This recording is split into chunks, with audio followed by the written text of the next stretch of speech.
The fastest way to the heart of a country is through its food. And street food is the bullet train to the most authentic and delicious discovery. International street foods run the gamut from gourmet. It's got a super splendid ocean flavor to it.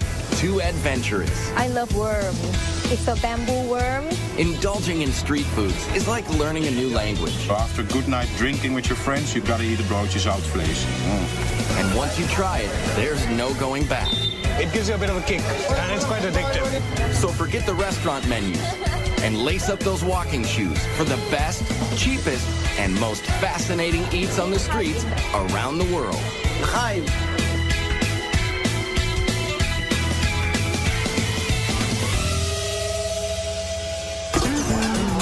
Food. It's the #1 reason people like to travel, and the best place to find it is on the street. There's no better place to rub elbows with the locals and grab a bite that's fast, inexpensive, and speaks volumes about the culture. From Mopani worms in Namibia to hot dogs and pretzels in New York. Street foods reflect the essence of a place. Scoop up a camel spleen sandwich in Morocco, and you're digging into a piece of Berber history. Bite into spicy rabbit heads in China, and you're overwhelmed by the Sichuan tradition of spicy and bold flavors. They're mouth-watering, portable, and cheap. Like the best jerk chicken you'll ever eat from a stand in Kingston, Jamaica for a couple of bucks. Vendors are magicians with just a cart, a grill, and a few fresh cuts of meat and spices. While food trucks are revving up in the United States, street foods have been around for centuries throughout the rest of the world. So we travel across the globe to Jerusalem for snacks as old as the Bible, to Berlin and Amsterdam for sweet and savory flavors from Europe, and to Tokyo, Hong Kong, and Mumbai, dishing up everything from eel kebabs to stinky tofu. And we start in Mumbai, India. It's the largest open-air kitchen in the world. Sizzling hot, crazy loud, fast, and always cheap. Capable of serving, get this, more than 20 million people a day. Mumbai is India's most populous city, a magnet for people and foods from all over the country. You'll get a taste of every part of India on the streets of Mumbai. You won't get that anywhere else. Kalyan Karmakar is a market researcher, but his passion is blogging about street food of his native India. Warm temperatures and dirt-cheap food carts bring practically everyone outdoors to socialize and eat at the numerous cow gullies, which means eat streets. And like this cow gully in the Fort Commercial District, there are always stands noisily cooking up pav bhaji. Pav bhaji is a cross between vegetable stew and gravy served with hot buttered rolls. The base starts with potatoes hand-mashed in butter, along with diced tomatoes, onions, peas, and peppers. And then he's going to add his red masala and then spices and then a touch of lime. It originated to feed textile mill workers in the 1890s. So in India, we don't use spoons all the time. We use like our breads, our hands. It's really delicious. For me, it's really all about the butter. The price is easy to swallow too, just $1 for a plateful. A lot of the food in Mumbai is vegetarian because 80% of the population is Hindu. They consider cows to be sacred, but they do have their burgers, Bombay burgers that is, otherwise known as vada pav. We call it vada pav, for you it's Bombay burger. Mumbai's favorite food. It has no meat. It's just a carb fest of potatoes and spices mashed in a ball, coated with chickpea flour and deep fried. The vada pav sells for about 10 cents. Locals eat it for every meal. If you want to taste real Mumbai food, it's on the streets, available on the streets. Yeah. No need to go to a 5-star or any posh restaurant. Well, maybe, but it's better if you're weaned on a very spicy diet. The Bombay burgers come with complimentary chili peppers, which would destroy adventurous eaters in most parts of the world. But not here. No, because we've grown up on this. So, you know, after this, like habanero peppers of Mexico, those are like kid stuff. Like, we can have that in our sleep. No doubt about it, the street food scene in Mumbai is gritty. Takeout is wrapped in newspaper. Everyone cooks, serves, and eats with their right hand. And sanitation issues make the tap water unsafe to drink, especially for Westerners. It's why most visitors pass up raw fruits, vegetables, and drinks. While there are eat streets all over Mumbai, you'll only find meat dishes in a handful of Muslim areas, like Bendi Bazaar in the oldest part of South Mumbai. It's home to the Borhi Mahalla neighborhood, with dozens of stands and holes in the wall where rich and poor rub elbows and break bread. Starting with the famous Indian flatbread called roti. Here at the Mohammed Khan Bakery, the process hasn't changed in hundreds of years. Whole wheat flour, water, and a pinch of salt. Hand-kneaded, flattened on a cloth-covered bowl, and then slapped inside a clay tandoor oven. Like even the aroma, it just makes you smile. I mean, this is like what bread was meant to be. They ship rotis all over India. And just down the block to this shop, cooking barahandi, or 12 vessels. Naheem Hyatt's family has owned this place for 3 generations, where they've got cow, goat, and lamb feet, rumps, brains, and bone marrow, simmering in curries and sauces all day. It takes 12 hours to get cooked. We put up the recipe in the morning, then we arrange it in the evening. Kalyan is joined by Mr. Mosin. He's, one of the regulars here. And now we are going to start and we'll let you know how. So it's chota ka paya, and paya means trotters. Trotters. Paya means trotters. That's goat feet to you and me.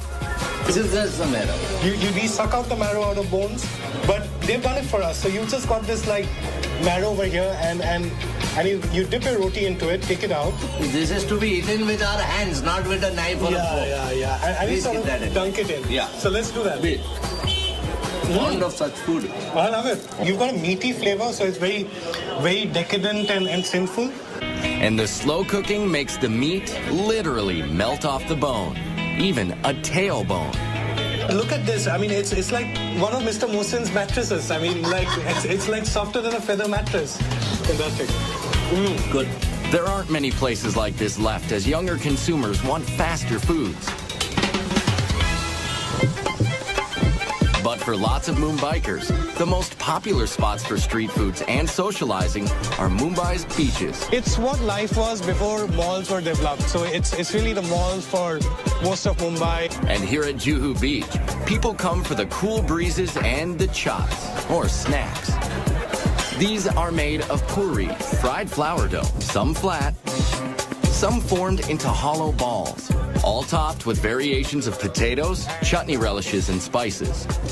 It's a little bit spicy, but it's a tasty food. It's a mix-up of all the vegetables, tomato, onion, and all, so it's very yummy. The variations are as endless as the streams of locals and tourists walking along the sand. Yeah, I'm not too good with spice, so I have to try and find things that aren't too hot. This isn't too hot, so it's good. Got like skewers and stuff off the stick, they're beautiful. But yeah, a lot of veggies as well. It's good. And desserts as well, there's a lot of excellent desserts. Desserts, like the gola, crushed ice, doused with several different flavors of tart and sticky syrup. There's just no neat way to eat these things. Or a faluta. You can get them in different sweet flavors. This one is rose, mixed with noodles, seeds, milk, and ice cream. Hard to tell whether to use a straw or a fork. And to top off a night at Juhu Beach, there are prawns, a beetle leaf stuffed with dried fruits and spices. And it's a digestive and a slight, it gives you a bit of a kick. And if the mildly addicting stimulant in the beetle leaves isn't enough of a kick for you, get this. They dress them with a thin layer of real silver, just for show. But you don't need silver to eat like a king in Mumbai. Because the street food is so incredibly cheap and delicious. I love Mumbai. I'm addicted to Mumbai. It's a bit like Hotel California. Once you check in, you just can't check out. And while it is tempting to linger in India, why miss out on one of the most delectable combinations of sugar and butter you'll ever find? They're very good. This diet buster is coming up later in Amsterdam. But first, it's time to pack on the protein. And in Bangkok, it either slithers, scurries, or squirms. I love worm. It's a bamboo worm. Oh my God, I want to taste it. Bangkok, Thailand is one of the fastest growing, most modern cities in Southeast Asia. With a population topping 9 million and counting. It's a city that never sleeps while it pulsates with culture, fashion, and cuisine, peddled by immigrants from around the region. So it's a constant outdoor smorgasbord along the canals and streets, with vendors hawking everything from crispy grasshoppers and locusts to fermented rice and spicy snakehead fish. Not only like fast, it have to be good. So all the street food squeeze itself into people's daily life. It's not only street food, it's a part of life. Nim Korokat is a travel and food writer who can't wait to get home to Bangkok after business trips. And I'm just fall in love with food because what Thai people love so much, I'm just ordinary Thai, we love food. They love food so much, locals eat multiple small meals all day and all night. It's always a party on the streets. Starting with seafood sold from boats along the canals that crisscross Bangkok. Here at the Tailing Chan Floating Market, sellers paddle up with fresh fish, portable grills, and spicy fixings, all on their boats. This is absolutely the best place to find the food in a very unusual atmosphere. Today's catch? Prawns, mussels, and snakehead fish, with traditional Thai sauce that combines sour, sweet, salty, and spicy tastes. And for a finishing touch, homegrown basil leaves. And the Thai know how to cook with heat. So good! Spicy! But if you're from, say, Italy, it may be more excitement than your mouth can handle. Yeah, it's very spicy. Everything is very spicy. We are not used to spicy food. But this British couple says they'd rather eat papaya salad and pork satay here than at any restaurant. And why not, when this meal costs less than $3? Oh, you can't beat the street food. It's cheap, it's authentic, it's tasty. I mean, the seafood just comes from the waterways. It's just amazing. You live like a king here for no money at all. Delicious. Vendors near the Royal Palace sell fermented rice and lotus leaves, coconut ice cream, and coconut milk, served in the source. Very fresh, very good. Yes, yes. Coconut, coconut! Thailand is one of the world's top coconut growers, and they use it in a lot of native dishes, including their favorite curry dishes. Meat and veggie curries are street stand staples all around Bangkok. You can see 20 different varieties at the Nong Leong Market, where downtown workers come for a fast, hot lunch. And what's cooking for dessert here? Steamed rice crepes, stuffed with pork minced with peanuts and shallots. Or saku saimu, same filling with a sweet tapioca coating. When we talk about people, Thai people, Bangkok people, they all make a joke about us that we eat like 5 meals a day, which is not true because we eat 7 meals a day. At night, Bangkok's eat streets are hopping. This is Silom Road. It's like a melting pot where people come from anywhere in the world and then they live in Bangkok. What they bring with them is not the suitcase, they bring the food. So there's shawarma from the Middle East and noodles with barbecue pork and crab from China. The late night and backpacker crowds also flock to this street food haven along Khao San Road, where immigrant cuisine is hot stuff, like Indian rotis cooked with banana, condensed milk, and chocolate for dessert. Let's get sugar high. And mangoes are served with sticky rice, sweetened with coconut.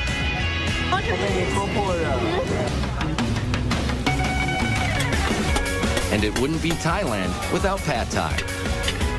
But this iconic dish is cooked in several different ways, down to the choice of 4 kinds of noodles. This close to the sea, shrimp is a popular version. It's cheap and it's safe and it's really nice. But here's where it gets interesting. Yes, we've saved the best for last. Crunchy, spicy, crispy bugs. I love worm. It's a bamboo worm. frying bugs and selling them has been a calling for Mano Parnatharn for 20 years, bringing a taste of home from northeastern Thailand to the big city. Locusts, grasshoppers, bamboo worms, scorpions. For Thais, they are a major source of protein. But for tourists, the grasshoppers and other creepy crawlies are a test of bravery. Like chicken.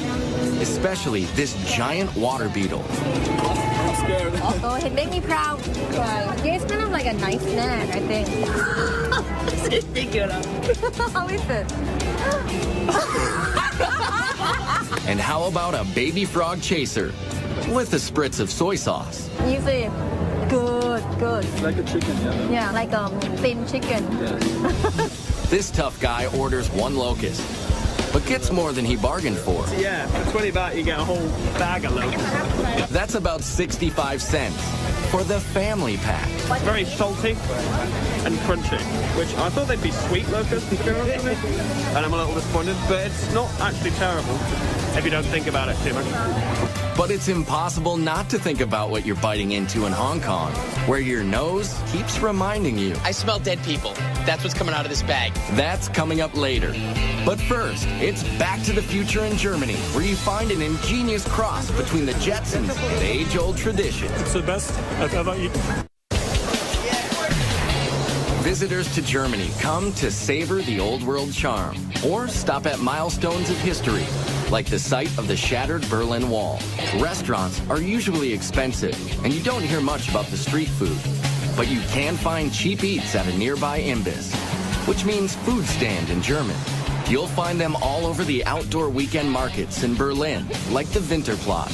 Vendors dish up plenty of German favorites, like soups, strudels, and pickled fish. But ask any Berliner, and they'll tell you the best is worst. Bratwurst. Commuters get them hot and on the go at metro stations from the sellers who look like something out of Star Wars. Very good, right? What here is the best that you gift inventing? They're called grill walkers, one-man sausage band, strapped into a combo propane tank and grill contraption. Now this is mobile food.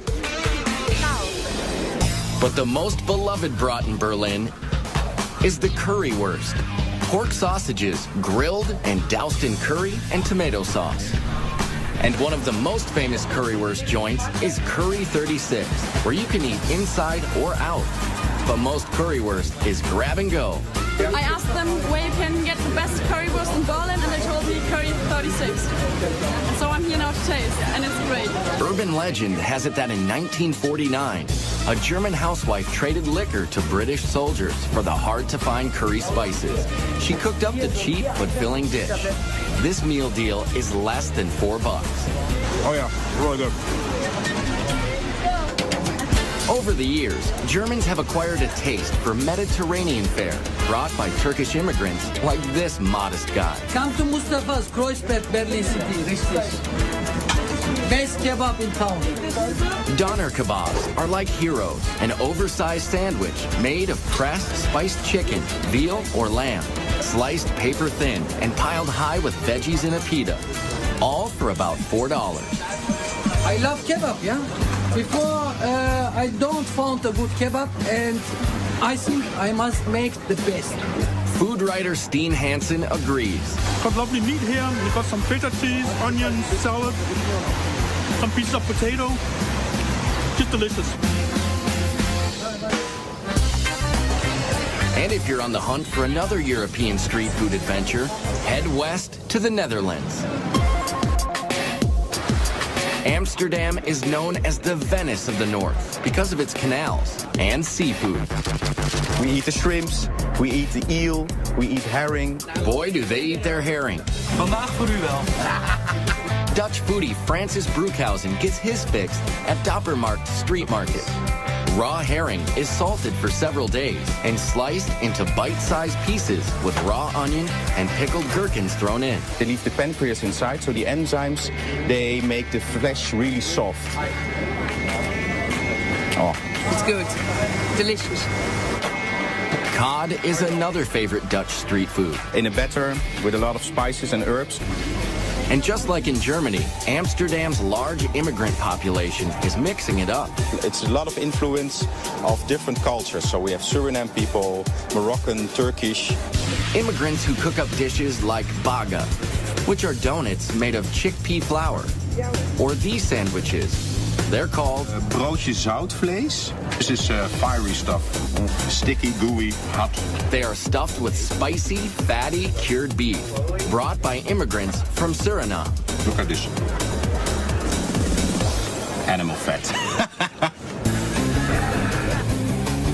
And all over Amsterdam, you'll find snack kiosks popular with tourists and the drinking crowd. Like the carb-loaded street foods across the canals in the Albert Cupmarkt. Bet these fries smothered in mayo can cure a hangover. Yeah, mayonnaise, baby. Oh my goodness. Folks also flock to outdoor markets to avoid the pricey restaurants, even if some of the street eats are a mystery. Still not quite sure what kind of meat this is, but it's delicious. Less adventurous tourists head straight for the famous Dutch sweet stands. This you can find all over Holland. The stroopwafel. Stroopwafels are a Netherlands creation dating back to the 1700s. 2 paper-thin cookies with sweet caramel honey slathered in the middle. This one is a secret family recipe. My father he was busy getting the perfect recipe for many years. And finally he got it. Very good. It's awesome. Very sweet, warm, tasty, rich. And the other uniquely Dutch street food dessert starts with a similar sweet batter, but with different results.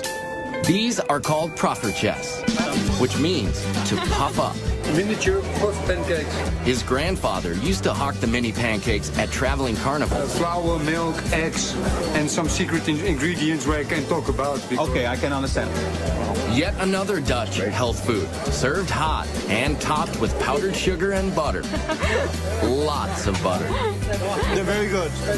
Yeah. Very good. Yeah. From artery-clogging goodness in Amsterdam to a bitter dessert in Hong Kong. Coming up next, turtle jelly. It's just what the doctor ordered. It's usually sexual potency for guys or beauty for women. And then, practicing proper etiquette in Japan can be very hard to swallow. This is definitely a big oyster. Hong Kong is home to cuisines from all over the world. Street foods are no exception. And here in this hip and fashionable city, they are served with a heaping helping of tradition. So you'll find skewers of pig intestines, turtle jelly, and the most misunderstood, most reviled street food ever. This might be the worst thing I've ever taken a bite of.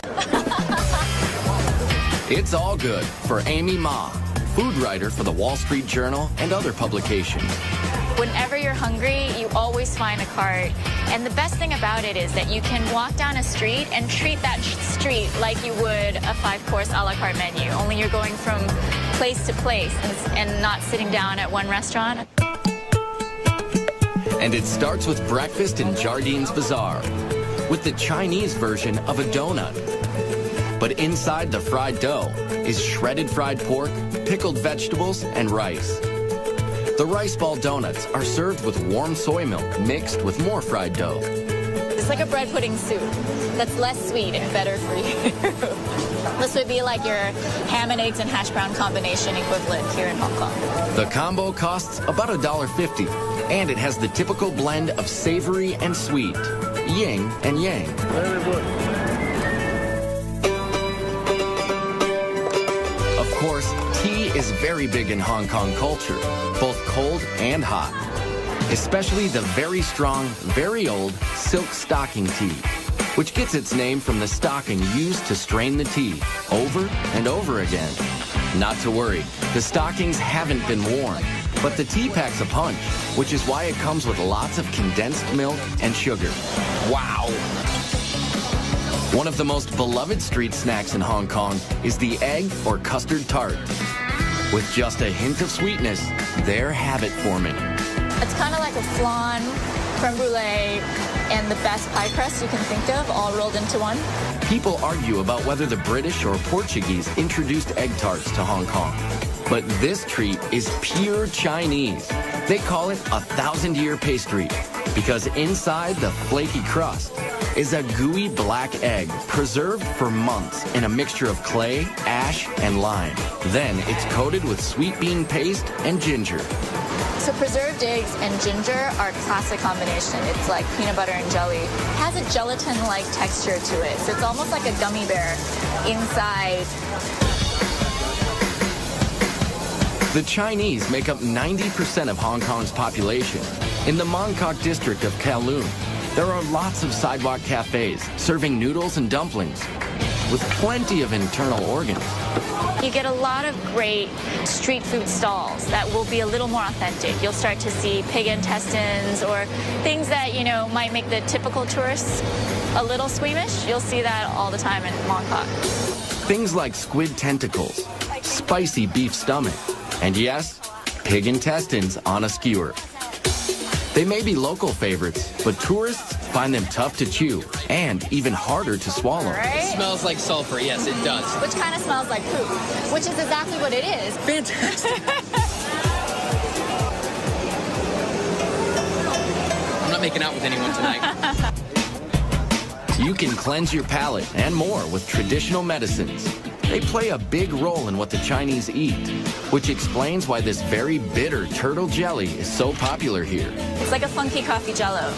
With medicinal foods in Asia, it's usually sexual potency for guys or beauty for women. So it's this very primitive idea of what good health is. Turtle shells are broken into little bits and stewed for about 9 hours. When it cools, the thick collagen in the shell turns to jelly. It takes a liberal dose of sugar syrup to make this medicine go down. But the real test of just how far you're willing to go for authentic Hong Kong street food begins long before you lay your eyes on it. It's called stinky tofu. The smell is horrible. And just one whiff is enough to send tourists running the other way. Try a little bit. No. It's actually really rare to find these on the streets these days. A lot of the stands have been outlawed because it just smells so bad. This tofu soaks in rotting vegetable matter for several months. And then it's fried and served with a dribble of hoisin sauce. Dead people in my mouth right now. And seriously, most tourists won't go near it. It's really not that bad. But a couple of our crew members were willing to taste one for the team. That's horrible. You just can't breathe while you're doing it. Yeah. And that's the adventure of eating street food in Hong Kong. Now, some foods just can't cross the cultural divide, but that's all part of the fun. Coming up next in Tokyo, it's all about freshness and technique, where minding your manners can be one hot proposition. Then, an age-old ingredient in Jerusalem cures everything from aches and pains to wrinkles. You'll be more beautiful boy. Eating in Japan is all about art and etiquette, down to the smallest of street food stands and the grittiest of neighborhoods. Like the stalls around the Tsukiji Fish Market in Tokyo, where everything is immaculate and fresh.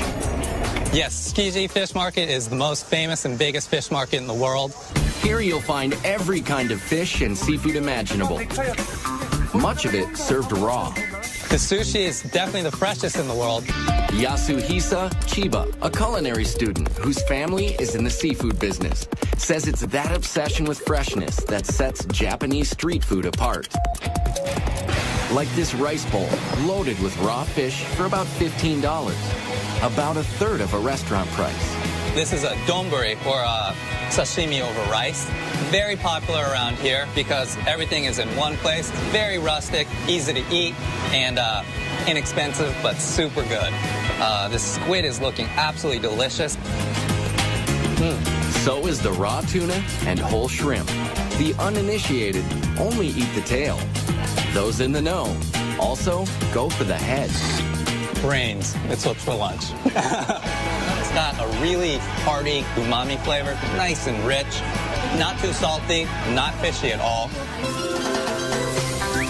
You hear the word umami a lot in Tokyo. It's used to describe a savory, earthy taste. Here at the Tsukiji Fish Market in Tokyo, it's a point of pride to handle raw fish as little as possible, because heat from a person's hand can spoil it. Yes, Japanese people love healthy food. They like simple preparations that don't mess with the product at all. This is about as basic as it comes. Unagi, or freshwater eel, grilled to perfection. In the summer, it's very popular to eat because it gives you strength and stamina. Unagi has great fat content to it. It's real moist, real rich. It's basted in a subtle mixture of soy sauce, sugar, and mirin, which is a sweet sake. There's nothing subtle about the stand next door, selling giant raw oysters. Look how huge that is. Protocol dictates you've got to swallow it whole, no matter how big it is. And this is definitely a big oyster. Quite literally, a mouthful of ocean flavor. First thing was salt. And the really meaty, super good. Another popular street food is much easier to swallow. It's ramen soup with lots of noodles and broth. You have to slurp. I know it's very rude in America to slurp your noodles or pasta, but in Japan you have to do it for it to be delicious. There are a lot of rules you need to know when eating in Japan, like how to bow to your server, how to add wasabi, when to pick up food with your fingers, and yes, the right way to slurp soup.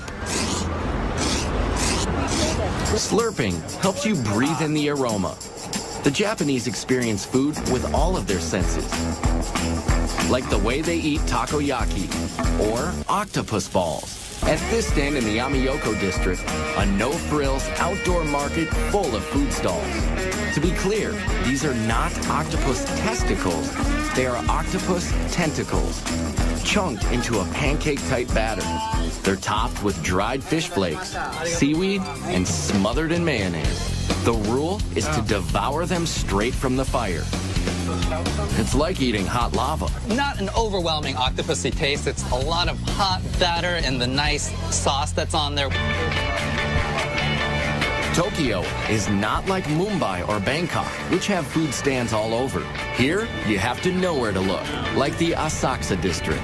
The street leading up to the oldest Buddhist temple in the city is lined with old-time vendors, serving up traditional treats, like marinated seaweed. It's not overly salty, it's not overly powerful, it's just got that nice umami flavor, and it's very healthy, you can tell, but it's delicious. Now, this guy spends hours scraping the kelp and soaking it in vinegar. This just might be an acquired taste, according to these Australians. I think it'd be interesting in soup or in steaks rather than just by itself. Though they love their seaweeds and creatures, the Japanese could not survive without rice. We use rice for everything. It used to be used as currency, and not only do we eat it for every single meal, it's used to make sake, shochu, desserts. Desserts like these, kibi dango. They're balls of sticky rice pounded and coated with sweet bean powder.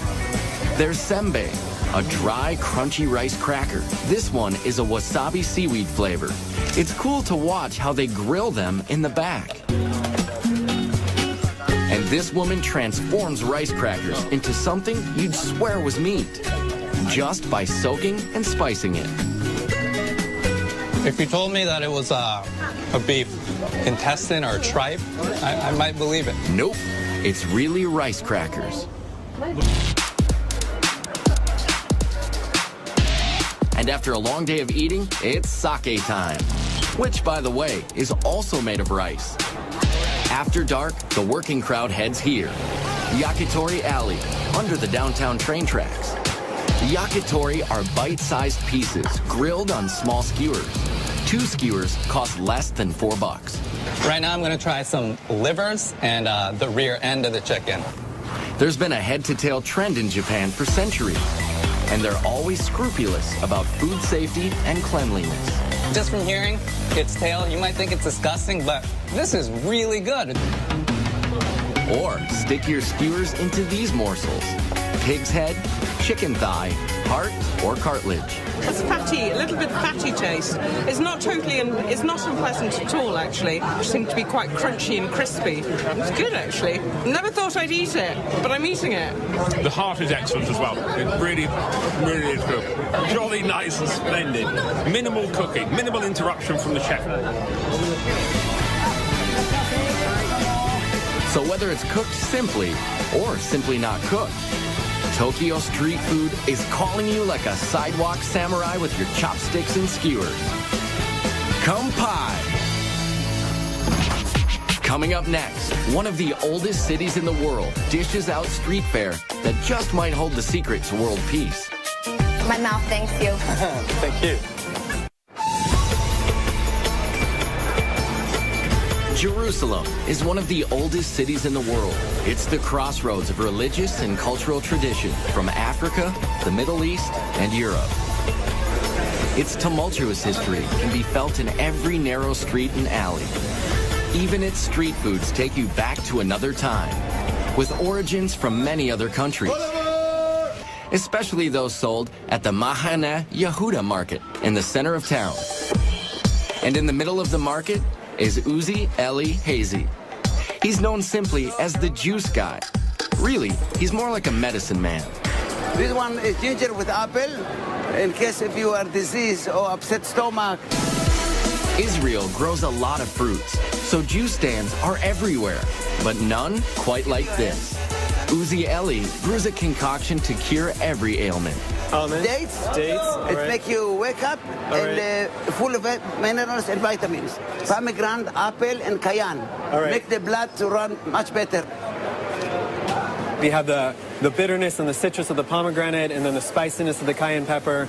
But his most prized potions are made from one of the world's oldest fruits. It's known as etrog in Hebrew, or citron in English. What you see here is especially unique in the world.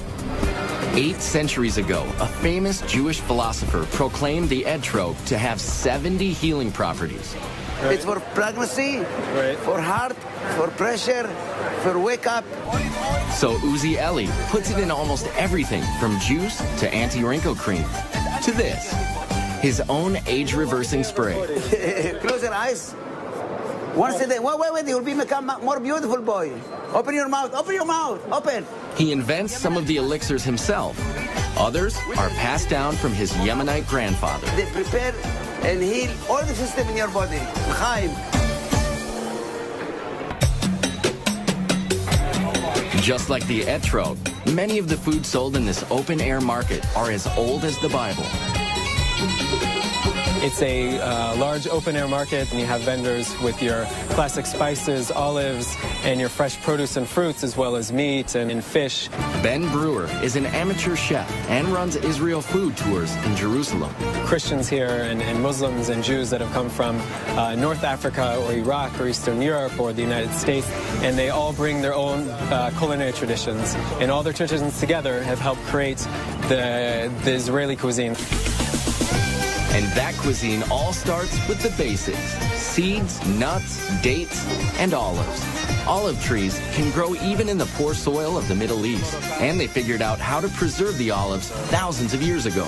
We have olives that are pickled in lemon and different herbs. We have a Moroccan kind of olive, which is just cured in a lot of salt. Briny, salty. There's some garlic and lemon in there. You can tell that they marinated.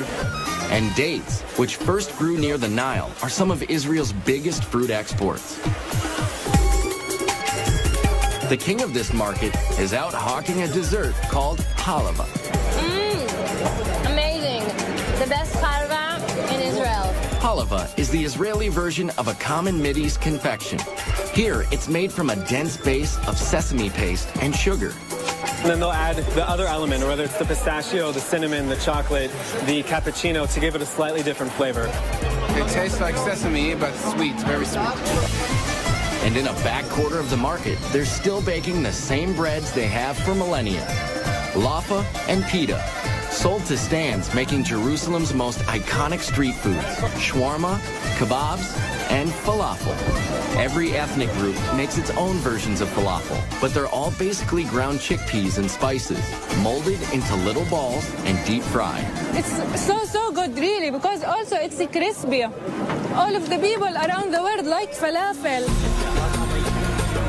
Kebabs also originated in the Middle East, and although many cultures have adopted them, you can't beat the real thing just outside the ancient walled city of Old Jerusalem. And at $5, the price is right. This is a part of their culture, and to experience some of the country, so I think it's a good idea. And it's also cheap. Yeah, exactly. Some of it you get at restaurants is the same, I think, but just overpriced. Jerusalem is the crossroads of many cultures and religions. The Arab Quarter is just inside the walls, through the nearly 500-year-old Damascus Gate. The Shoot, or Bazaar, is a maze of ancient alleyways, selling everything from clothing to all kinds of Middle Eastern foods, like pastries and shawarma. Shawarma is made by alternating layers of seasoned meat and fat onto a vertical skewer and slow roasting it so the fat makes it moist and tender. It's the perfect food for eating on the go, and it's habit forming. Al-A Eilat has specialized in chicken shawarma for 72 years. That looks really good. I'd like to order one shawarma, please. Sure, would like to have it in pita bread or in the laffa bread, the Arabic bread. Decisions. The choice of salad toppings is endless. And it's finished with a drizzle of tahina, a sesame sauce. Abed Hafiz has been cooking it all his life. It's my grandfather's restaurant. It's a burst of flavors. My mouth thanks you. This is the best fast food in the world. I love the food very much. And that's the delicious lesson found in the ancient traditions of street food in Jerusalem. No matter where you come from or what religion you practice, it's the one thing everyone can agree on. And all around the globe, street foods are bridging cultural divides. So Hindus and Muslims can break roti together in Mumbai. The Japanese can keep up their ancient food rituals even on the go. In Hong Kong, locals can still find old world foods and drink herbal remedies at stalls in the middle of a modern metropolis. And the Bangkok Eat Streets offer a melting pot of cuisines. While in Berlin and Amsterdam, you can find natives, immigrants, and tourists lining up to taste the best of all worlds at great prices, keeping alive the tradition of street foods around the globe.